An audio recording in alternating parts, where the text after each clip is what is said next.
This podcast is sponsored by nobody. Hey dudes, welcome to Splat from the Past, the only 80s themed horror and sci-fi show where things could get totally radical. Now I am just friggin' excited for today's guest. I am interviewing the legendary Peter Elbling.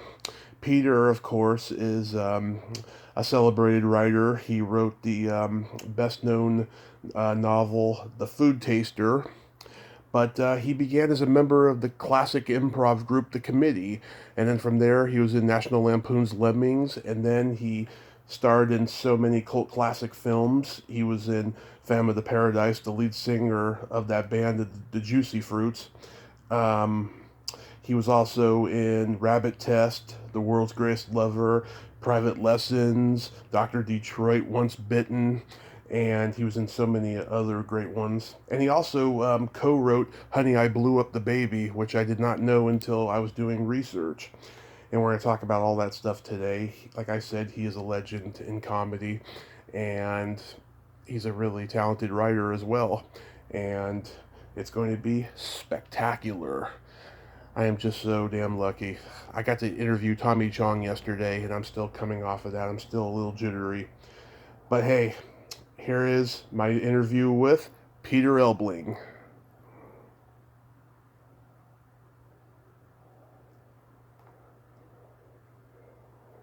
Hello. Hey, Peter. Welcome to the show, sir. How are you? I'm very well, Tommy. How are you? I'm pretty good. Pretty good. The sun is out, and I can't complain. Well, where are you? Redding, California. Well, then you've missed the rain. It's raining down here. Yeah. We had plenty of rain up here a month ago, trust me. Oh, I believe you. Okay. Well, it's good to talk to you. Yes, this is such a great honor. Thank you for taking the time today. Oh, my pleasure indeed. Thank you. Yes. So let's start with your writing career because I know that you're anxious to talk about that. I was reading on your website that writing saved your life. How did that happen? Oh, my goodness. Did I write that? Oh, Yeah. yes. I think I went through a period of Great Depression. Mm-hmm. And one of the ways I think of coming out of it was to sort of start keeping a diary. And in doing so, I was able to discern all the things that were bringing me down. Mm-hmm. And that enabled me to look at them, in a very objective way and decide over a period of time how I could get out of the sort of bog I'd fallen into. And so in that respect, I think writing helped me it helped save my life. Yes, indeed. Mm-hmm. Wow. So you were going through depression. Did movie roles dry up and all that stuff? Oh, it was a question of what I was doing and where my life was going. I think it also had a lot to do with my personal life at the time. I was, I think, going through a divorce during that period. So, all that sort of unpleasant stuff. Yeah. I probably reached the age of 40, too, I think it was, which can send a lot of people over the edge, Yeah. Had you already been writing for television before you started writing novels? Yes, indeed I had. I had been writing, I can't remember exactly, but I've been writing for television off and on, I think since the 70s at some point. Yeah. I wrote a show, some sort of rock and roll show called Something Else, a weekly show with different people on it. John Hartford was the host, I think. And before that, John Biner. Oh, yeah. They had 3 or 4 different acts every week, and I wrote little introductions for them. I just talked to John Biner. He's a great guy. Oh, he's a wonderful, wonderful man, and really very funny man. Yeah, he's very funny. Just looking at him, you start laughing. Oh, absolutely. Is he well? I haven't seen him in many years. He's great. He's in New York and or Connecticut, one of the two. And he just wrote a memoir, which I recommend. It's a very good read. Oh, terrific. I look forward to that. Thank you. Yes, 5 Minutes, Mr. Biner, it's called. Yes. Okay. You co-wrote a book with Tony Hendra called the Look Back, the 80s and then 90s, right? Correct, yes. And the wonderful thing about them was we wrote a look back at the 80s in 1979. Mm-hmm. And then again, the look back at the 90s in 1989. I can't remember, but quite a few things came true, actually. Yeah. Like, what was the genesis behind them? I think I was in a bar with some friends. I think it was in October or November of 1979, and everybody was thinking, I was with some other writers, and everybody was talking about writing about the 70s, and I said, no, why don't we write about the 80s before it happened? Yeah. I think that would be much more fun. And that's how it came about, yeah. Yeah. And working with Tony was wonderful because he knew so many wonderful writers in New York, and I knew people out on the West Coast. So we were able to corral those people into... Have you ever seen the book? I've seen the book. I haven't read it, though. Oh, the articles are still funny, I'm happy to say. They still work. I'll check them out. You never thought about doing one about the 2000s? No, I think that was, I think we brought it up at the time, but everybody was sort of doing other things, so it just sort of fell apart. Mm-hmm. Your most well-known book is The Food Taster. Yes, indeed. Well, so far, yeah. The Food Taster was a novel that was set in 16th century Italy. And it's darkly humorous, and it's about a man who is shanghaied, he and his daughter, by the Duke of this area in the middle of Italy called Corsoli, and made his food taster. And the Duke is much hated, so any bite could be his last. Yeah. Ugo de Fonte is the name of the character. Yeah. Daughter Miranda, yeah. Do they even have food tasters nowadays? Well, they do, they do. Not because people think that the food is going to be poisoned so much. Yeah. But I do remember, I think it was George Bush, or one of the Bushes, when they went to some big conference somewhere in Japan because of particularly dietary concerns that he had, that he brought somebody with him to taste the food to make sure that it would be all right for him to eat, so they didn't throw up or have some sort of strange thing happen in the evening, Yeah, it's a very touchy subject. We live in this age now where fat shaming is not cool. There's a stereotype that people who work as tasters are overweight. Yes, indeed. Actually, but the thing I'm more concerned with now, even than the food taster, is the fact that I've just completed a new novel called Acts of Amusement, ACTS of Amusement. Yeah. I was going to call it Star Wars meets Godzilla, but I think that's been taken already. But this, I hope, will be coming out in the fall, and it's a comic novel. And I'll let you know when it comes out. Oh, yeah, that'd be great. Have you been working on that for a while? Yeah, the food taster took me 5 years. This one didn't take quite that long. It took about 3 years, but I'm very pleased with it. Because when I pick it up and just glance through it, I immediately start laughing. So I think that's a good thing, Yeah. Does it generally take you 3 to 5 years to write a book? Yeah, I wish it didn't, but it does, Mm-hmm. Food Taster took so long because I knew nothing about Italy, or certainly about really 16th century Italy at the time.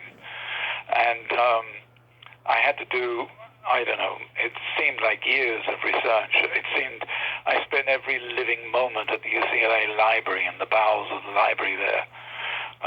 So that took a lot of time, yeah. The Acts of Amusement, excuse me, Acts of Amusement didn't take that long, but I'm not one of these people who writes particularly fast. Yeah. Is it because you have other things that you do? Yeah, and also just getting all the ideas down and getting them correct and the rest of that sort of stuff just takes time. I find it does anyway. Yeah. You? I'm writing a book right now, and oh, congratulations! That's great. great. Oh, thank you. Yeah, I write on the weekends because I do so many podcast interviews during the week, and plus, so much research at nighttime that the weekends are like my only time to do it, and it gets more and more rewarding each time that I get a chapter done or pages done. I know it. I know exactly what you mean. Well, I wish you well. How far are you into it? I still got pretty far to go. I've only been doing it since like end of December, early January, and so yeah, I got a long way to go. It's about my love of cult films and things that I've been through and things that you know that define me as a cult movie lover, like where I was when I saw the movie and stuff like that. It's a series of essays, is what it is. Oh, great. Well, I wish you well. Please keep me informed. Absolutely, thank you so much.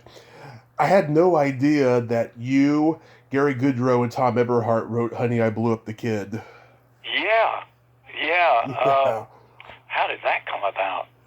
Uh, I remember Gary Goodrow and I used to do something called the Hollywood Primary, which was a series of sketches once every 6 weeks. It was at a famous hotel here in town, down in the basement. And so we would get together at my house and write these sketches. And one day, Goodrow, I think, said he had an idea for a movie called Big Baby. yeah, And I said, oh, I'd love to write that. And when we wrote it, I think as we were writing it, Honey, I Shrunk the Kid came out. Yeah. So we immediately set it so, or hoped that it would be picked up as a sequel, which it was, and turned into Honey, I Blew Up the Kid, or whatever it's called, yeah. Yeah, wow. I did not know that you guys wrote that. That's so wild. So it was originally something else, and then they just said, let's just make it a sequel to Honey, I Shrunk the Kids, right? Yeah. It was originally called Big Baby. A lot of it, obviously, we were credited because a lot of our stuff is still in there. But originally we had him, and they still have him going to Vegas, I think.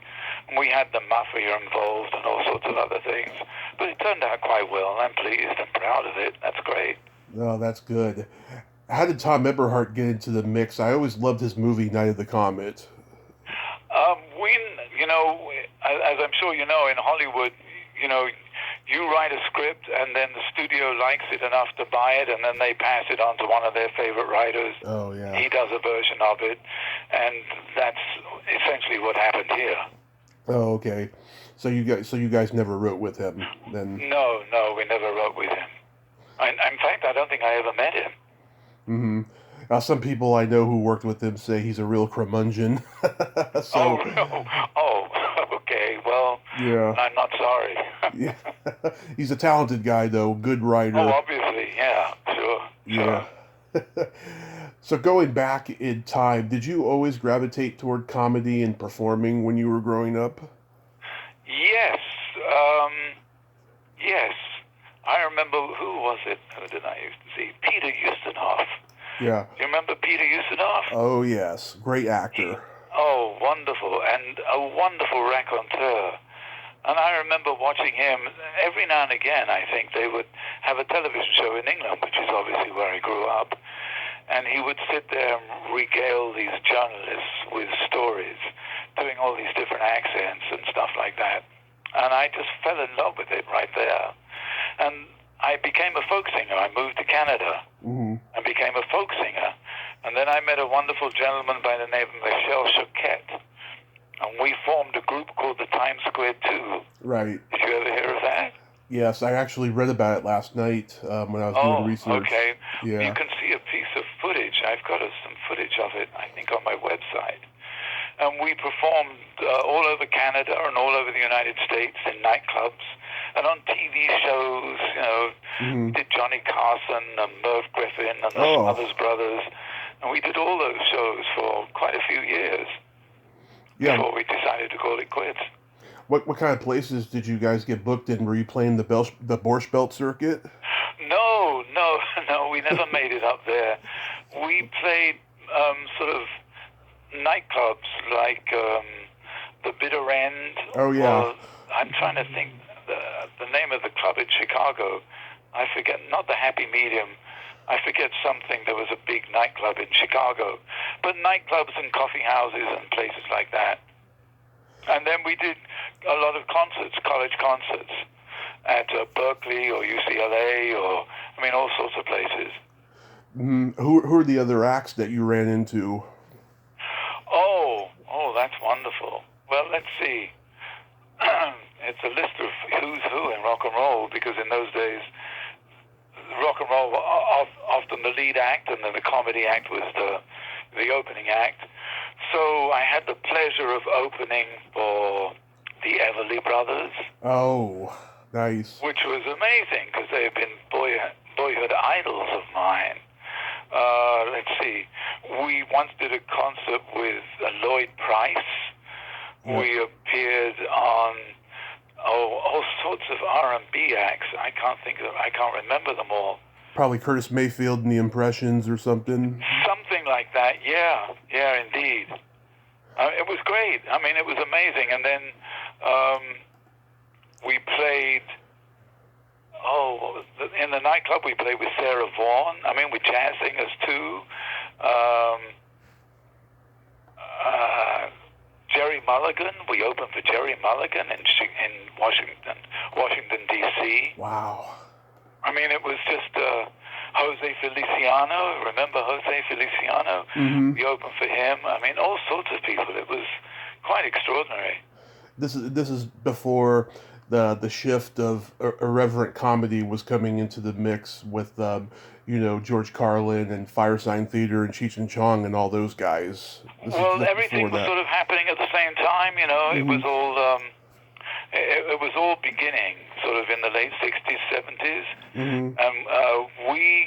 We were actually out of it by 1970. I think our last gig was right at the end of 1969. But we were there at the beginning of all that. Yeah. Then after you guys broke up, you joined the Committee. That's correct. I had been improvising with them in L.A. and San Francisco. And then, just sitting in sets. And then they opened a new company in L.A., and I joined them there. And then I went from there to the Second City and spent some time where I met John Belushi, of all wonderful people. Yeah. And got my training there. When you were in the Committee, was Larry Hankin there? No, Larry had long since left. Oh, okay. I was with Gary, actually, and Carl Gottlieb, mm-hmm. and Archie Hahn and Valerie Curtin. I think that was our little group. Love Archie Hahn. He's an underrated genius. Oh, wonderful, wonderful comic actor. Yeah, he's on my dream list of people I'd like to interview. Oh, I'm sure he'd do it. He's a great guy. He's in Florida at the moment. Nice. Yeah, that was just a magical time for comedy. This is like, post-Kennedy assassination time where everyone was getting a little edgy because, Vietnam was going on and stuff. Sure. Yeah, it was an amazing time. But you got to be in National Lampoon's Lemmings, right? Yes, that's right. As a matter of fact, Tony Hendry, who wrote it with Sean Kelly, Tony had originally asked me to be in it, and I think I spent time in New York. I just got back to Los Angeles, and I was married, and I had kids, and I thought, I don't want to do it right now. But I've just been to Chicago, and I met this great guy who'd be wonderful, John Belushi. And he said, okay. And so he auditioned John, and John went in drunk, I think. And he called me back, Hendra called me back, and said, oh, no, he didn't work out. I said, no, try him again. I promise he'll be great. And he was the second time. And that's what started John's career in New York, Lemmings. Yeah. And when he went on the road, they went on the road, I was able to go in and take John's part. Not do it the way he did it. Who could? But I brought my own spin on it. Christopher Guest was there? He was wonderful, and Chevy wasn't in my company. Chevy was in the original company. Right. And Goodrow and Alice Playton, who was a wonderful comic actress. It was a magical show. Yeah. Did you know Ann Beats? I met her. I really didn't know her well. Yeah, I talked to her last summer, and yeah, she's become very politically correct now. Back in the day, she was very irreverent the way she wrote. But she's changed all of that. I was like, Really? yeah, 'cause so many people of that generation are starting to conform to the PC woke culture now. It's really heartbreaking, I think. Oh my goodness! I didn't really know that. Oh, okay. Yeah, Okay. I everyone's mean, okay. So in terms of what you can say and what you can't say and all that sort of thing. right, right. Yeah, it's just got everyone scared because people are getting canceled now and stuff. I don't know. I just think it's silly. Yeah. Well, I think some things needed to be changed, but I think sometimes the pendulum can always go to the extreme before it sort of comes back and evens out. And I think that's what's happened right now. That's a good way to put it. The pendulum. Yes. Yes, right. That's a good way of putting it. Oh my God! So how did you transition into doing movies? Were you auditioning a lot? Well, after Second City and when the Times Square 2 broke up, I was the reason that it broke up because I wanted to be an actor. I wanted to do other things as opposed to be limited to one character. And it was difficult to do both because I might get a job as an actor and then we'd get a concert and I'd have to go on the road and then I couldn't do the job. It was very difficult to do both. So I decided that I would just throw my lot in with being an actor. And so I auditioned a lot. How does Phantom of the Paradise come to you? Well, actually, that came through Lemmings. I was friends. I had met Bill Finley several years beforehand. Yeah. And so when I came to do Lemmings, Brian De Palma was casting Phantom of the Paradise. I mean, he already had Bill. And Bill said, and he needed a rock group. And Bill suggested that he come down and see the show because Archie and I were in it. Mm-hmm. Oh, no, was Archie in it at that time? I don't remember. Anyway, he cast me from that, and I brought Archie into it. Nice. Yeah, it's my favorite De Palma movie. Some people compare it to Rocky Horror, but I like this one much better because I just think it's hilariously funny. Yeah, and again, George Memley's in that, and Archie's in it. I mean, it's wonderful. Yeah, is Finley still alive? No, unfortunately, Finley passed several years ago. Yeah. I can't remember from what exactly, but yeah, it was quite sudden. He was a talented guy who just disappeared. He never made appearances or anything after a while. Well, actually, I think he was trying to produce films. Oh, okay. So he limited his appearances, Yeah. But he was a good friend and also a wonderful actor. I mean, Phantom it wouldn't be the same without him. He's just wonderful in that. Oh yeah, and the De Palma movie before that, Sisters, which was a Hitchcock style thriller. He was good. Sure. He was good in that too. Him and Margot Kidder, they worked well together in that. Well, it was one of those things where I think they went to college together. They knew one another from school. I think that he'd even acted in some other shorts of De Palma's before then. Oh, in those days, everybody knew each other. It was such a smaller world. There was no internet, I know. Everybody I long for them, for it, rather. Yeah, everybody was creative. Everybody gave everybody a chance, Now it's just like, you meet somebody and you find out how many followers they have, and they're like, okay, I'm not going to associate with this person. It's just, it's silly, Are you serious? Do people really do that? Oh, yeah, they do it all the time. Happens to me all the time. Oh, no. You mean somebody doesn't want to associate with you or work on your show or something because of the lack of followers or the right type of followers? Really? Oh, yeah, it's that superficial of a world now.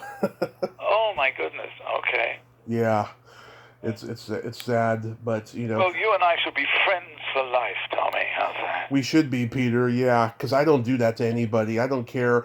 I mean, occasionally, I mean, I go on people's pages just to see if they're crazy or not crazy, and if I see any Right. indication of crazy for any reason, then I won't associate. But for the most part, I give everyone a chance, So Well, that's good for you. that's Well, just, I should have asked beforehand. My manager and agent wanted me to, but I didn't want to go that far. How many followers do you have, Tommy? probably a thousand ish Okay. by now.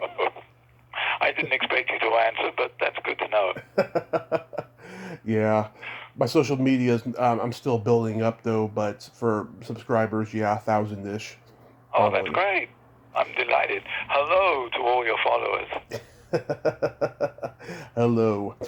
They did a great job with your makeup in Phantom of the Paradise. You look exactly like Alice Cooper. I mean, you look like a dead ringer for him in that makeup. Okay, okay. Yeah. Okay. Was that intentional? Um, you know, I don't honestly know. We had a terrific makeup lady. I think it was Rosanna Norton, I think. Hmm.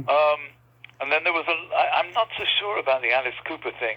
I do know that there was a whole hoo-ha that happened about a year later when Kiss became famous, and people said, we stole the makeup from Kiss, and other people said Kiss stole their makeup from us, so I really don't know.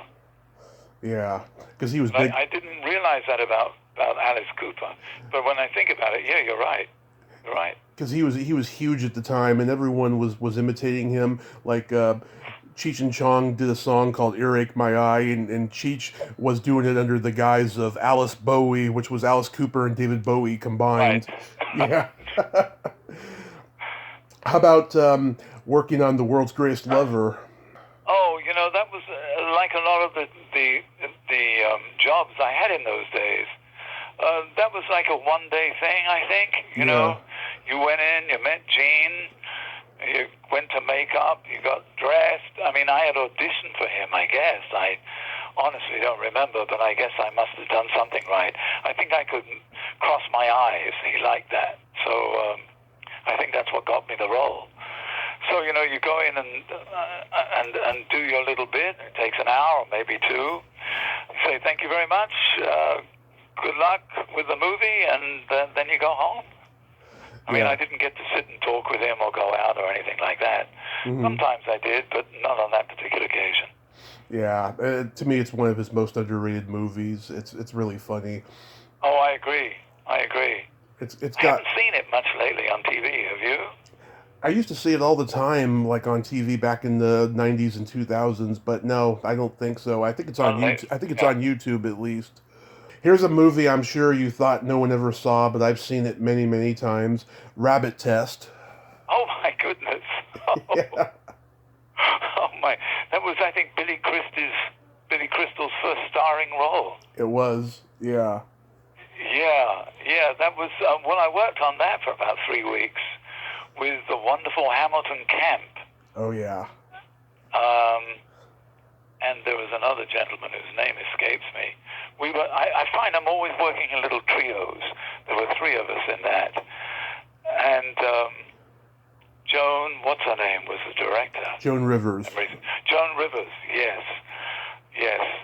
She would always, like,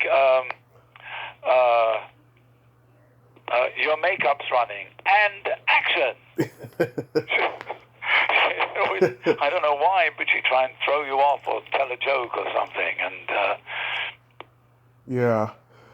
I talked to Mary Steelsmith, who plays Billy Crystal's sister, and she is so proud of that movie. She's actually on a mission to get it released on Blu-ray.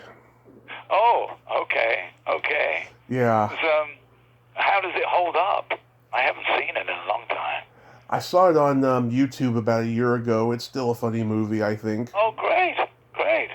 Yeah. It's one of those movies. Back in the 90s, Arnold Schwarzenegger did the movie where he's pregnant, and people were saying that he's playing the world's first pregnant man. And even back then, when I was only 11, I was like, no, Billy Crystal was in Rabbit Test. Right. That's right. It's silly, yeah. I see that you guest starred many times on Laverne and Shirley. Yeah, that was wonderful. That was like doing an old vaudeville show, you know. Oh yeah. If you could come up with something funny, then all the better. You know, you just and they gave you free rein. They were wonderful to work with, and I became really good friends with David Lander, who played Squiggy. Yeah, I interviewed him when I first started podcasting. He told me there was a script that he thought was so terrible. He got his cigarette lighter out and burned it in front of everybody. Oh, David was wonderful. We teamed up and we wrote together for after the show ended. We became really good friends. Yeah, I'm still in touch with his wife, Kathy. She's a wonderful lady. Yes, indeed. Unfortunately, David passed, as I'm sure you know, not that long ago. Yeah, back in, January or after Christmas, somewhere around there? Yeah. Yeah, that's... And one of the funniest, honestly, can I tell you one short story? Of course. Excuse me.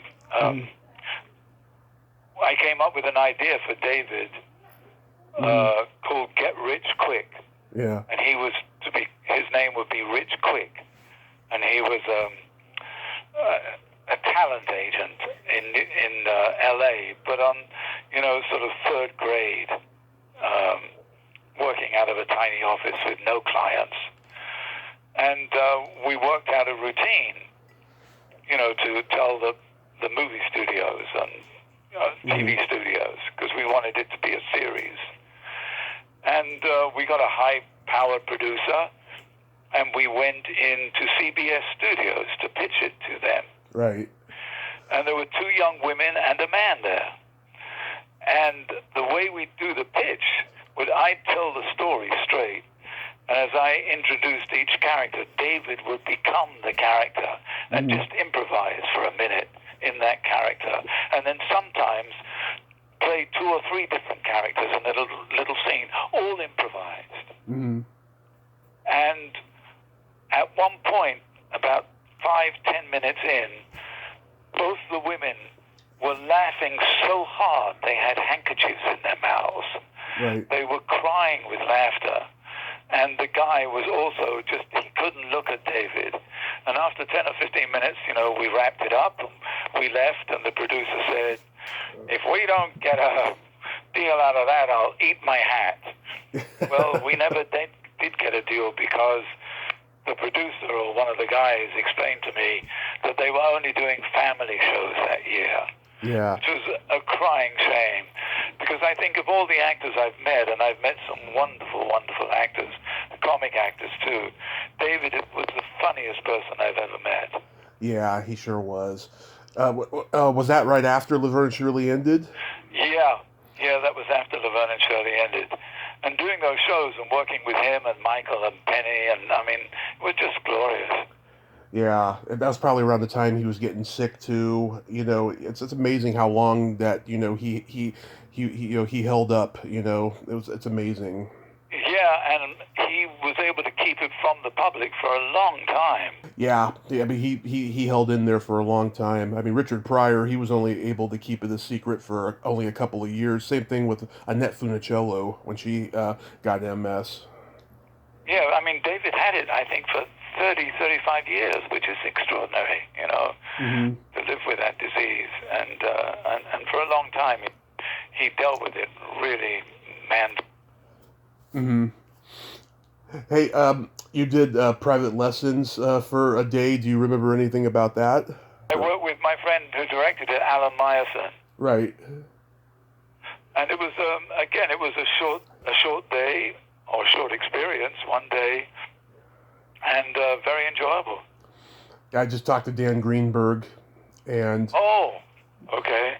He's still writing. He can't get anything seen, unfortunately, because it's a different time, but he's still writing in his 80s, and he's a very insightful guy. I like talking to him. Yeah. I again, once the movie gets rolling, the writer is seldom on the set, so I never got to meet him. I love Dr. Detroit. Do you have a story about that? Again, it was one of those short things. I worked with Dan for the afternoon, I think it was, and that was it. But I worked with him again later. I wrote a special called E.T. and Friends. Mm-hmm. It was to sell all the E.T. dolls. Yeah. Was the whole thing behind it. And Dan was on it, and Lorraine Newman was on it. And so I wrote with Dan a little bit. And Steven Spielberg directed it. Oh, Spielberg directed it? Yeah. Wow, that's cool. It's a 1-hour special, and Robin Williams was the host. Oh, wow, I never saw that. I wonder if it's on YouTube. I don't know. It's called E.T. and Friends. E.T. and Friends, I'll check that out later. Speaking of sci-fi, you did 3 episodes of V. Yes. Yes, I did. Again, it was one of those, I had no idea they would bring me back. That was really delightful.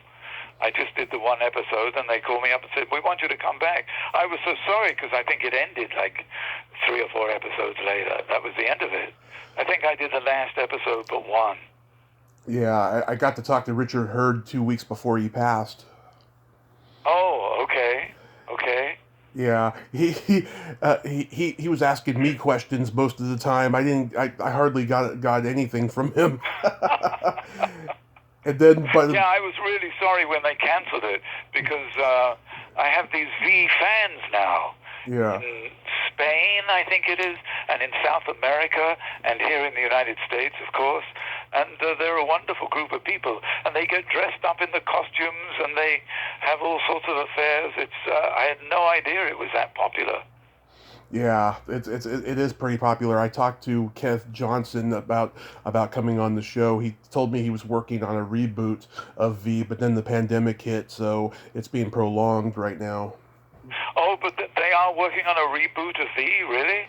Yeah. Well, they've been working on it for a long time, but he said that it looked like it was going to happen last year until the pandemic hit. Oh my goodness. Yeah. Well, I hope it works out, and I hope they bring me back. Wouldn't that be fun? Oh yeah. I'm sure anything's possible now. I mean, a lot of people who didn't get brought back for things back in the day, they're getting brought back now because of the fan outcry on the internet.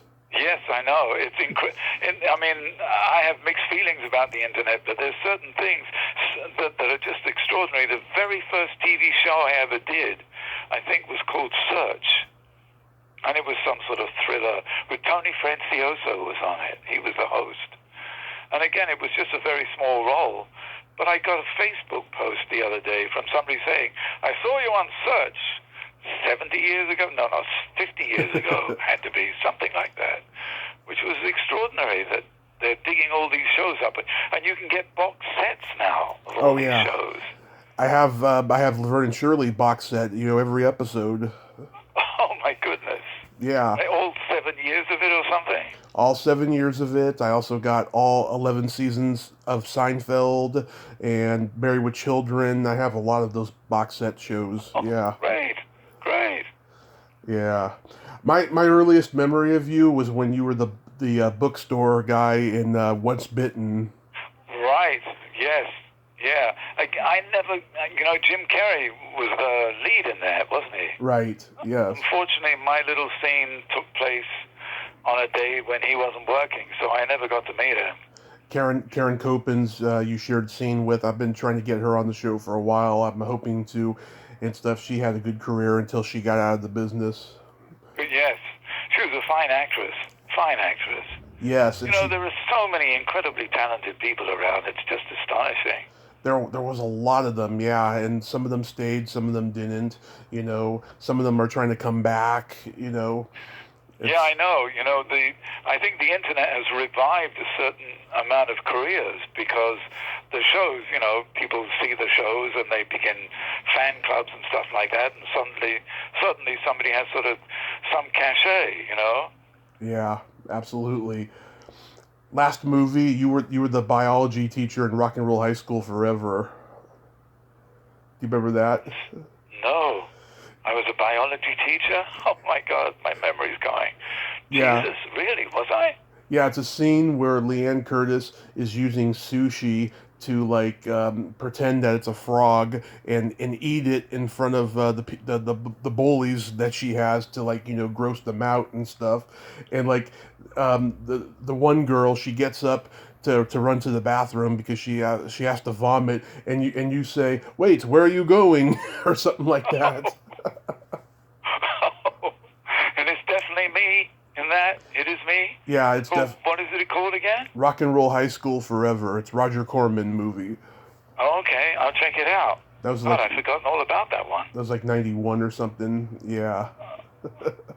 I was curious, Peter, why did you go by Harold Oblong for a while? I'm curious about that too. Yeah. A lot of people used to couldn't pronounce Elbling, Yeah. so they called me Oblong. Oblong. Oblong, yeah. Howard Hessman still does that, actually. A couple of people still do that. Really? And my whole name is Harold Peter Elbling. So I thought, let me try Harold Oblong for a while. And I do remember after about 2 years, I changed it back. And I was working with, who was I working with at the time? I was working with some actress, I can't remember her name. Yeah. And she said, "Oh, thank God," when I said I was going to change it back to Peter Elbling. Nice. Yeah, I meet people all the time who change their names for a while and stuff. It's always interesting to find out why, you know. But so the book that that you're finishing is that the only thing you have upcoming? Do you have any projects that maybe is going to happen in the future once the pandemic is under control? Well, some fans of Phantom, I created a character earlier in this century. Isn't it weird to say this century? It sounds like, hundreds of years ago. Yeah. But I created a character called Mr. Vinegar, or Mr. Vinegar, as he prefers to be called, who's sort of a curmudgeonly character, but funny, I'd like to say. And some people have suggested that I did a series of short films. I was trying to make a feature, but I wasn't able to raise the required funds. Mm-hmm. So somebody said, you should do Mr. Vinegar or Mr. Vinegar and the pandemic and do a short film of that. And I've been thinking about it, but that's always a possibility. Oh, good. And I'm also recording. I will be recording later this year because I've been writing songs, which I've been doing for years off and on.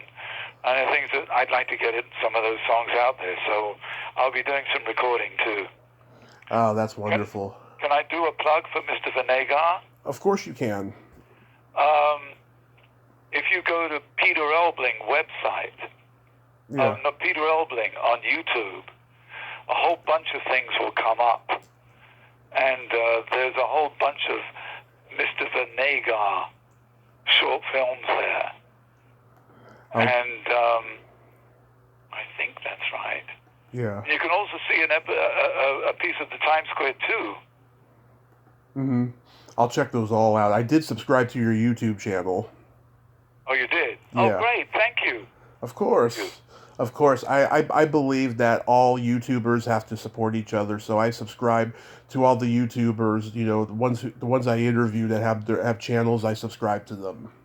Oh, how great. Oh, man, you're a true fan. That's great. That's wonderful. Absolutely. And I could see why you thought that your writing career was more interesting because you did so much day player stuff. Yes, exactly. I hope this. I didn't anticipate going from 1 day to 5 years, I must say, but yeah, it's been worth it. It's been worth it. The best thing that ever happened to the food taster, I didn't witness. Some friends of mine, this was, the great thing about the food taster was not only was it published here, mm-hmm. but it was published in 20 countries around the world. So China and Japan and South Africa and all the countries in Europe, and that was really very, very heartwarming to know that, Mm-hmm. But if some friends of mine came back from Italy, and they had gone to an English bookstore, and right in the center of the store, they do those little sort of pyramids of books and everything, buy this book or whatever. And they had the food taster there. And they said, if you want to know about Renaissance Italy, read this book. And I said, why didn't you take a picture? Oh, we didn't think of it. But I thought, that was, that's special. Yeah. Well, I hope this has been comfortable for you, and I thank you so much for coming on today, Peter. Well, that's so kind of you, and I hope it's been interesting for you and your listeners. It sure has been, and I hope your book turns out very well, and your projects turn out very successful. And like I said, I'll go check out those videos that you mentioned. Well, thank you so much, Tommy, and please let me know more about your podcast, because until now, I must admit I haven't listened, but I will now. Thank you so much. Yes, if you go on your YouTube channel and you see that you have a new subscriber, that's me, Tommy Kovac. You can subscribe to my channel as well. I will do that indeed. All right, my friend, be well, take care, and stay safe. You too, sir. Stay safe and have a great day. Thank you. Bye-bye. Bye-bye. Well, there you have it. Peter Elbling. Ain't he a cool dude? What a nice man, passionate about what he does. Great stories. And yeah, he was part of that that transition comedy boom, in the late 60s, early 70s. I'm just so blessed with the people I get to interview.